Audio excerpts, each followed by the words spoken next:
This is a visit to our Probation and Aftercare Center. Probation and Aftercare Center has 135 court stations. We should have 47 county stations with county directors, respective county directors, 11 region stations, and 9 institutions. So when we talk about correctional services, we talk about prisons and probation. And we can see that probation equally has stations across the country. Some of these stations is Likoni Community Resource Center, which I have visited, Shanzu Junior School and the Junior School. These are school-going young boys who are put in one center, but they are allowed to go to normal schools, and but they come back to the station, to the probation hostel. That is their home.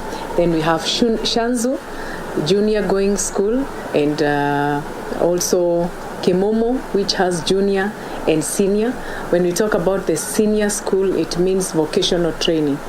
Those young men and women who have been held or put in one place, and they do vocational training like mercenary.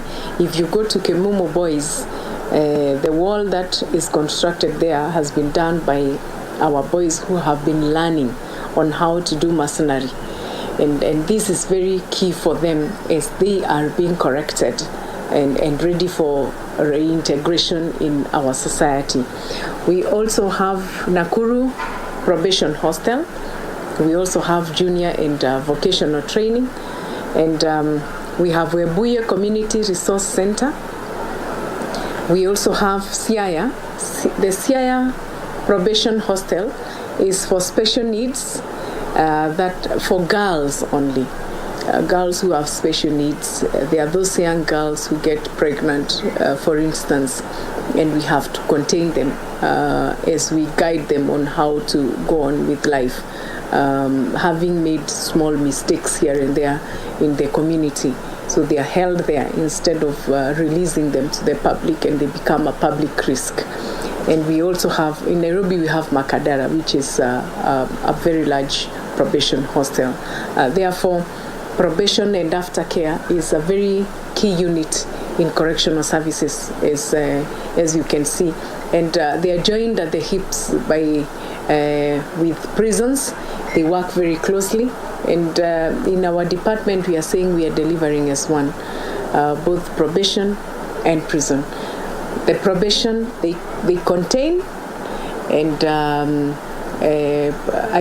prisons, they contain, and probation, they deal with the non-custodial services.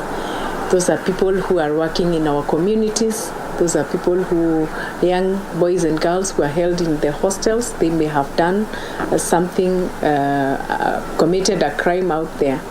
And because of age matters, sometimes they are not mixed up with others.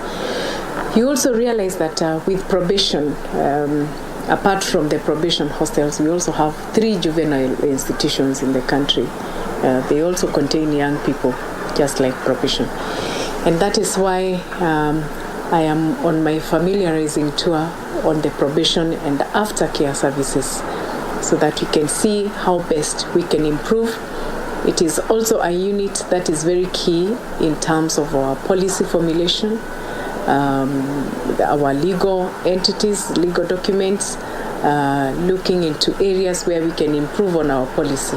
And we have been able to do really well, especially on the children's policy, which is in force right now.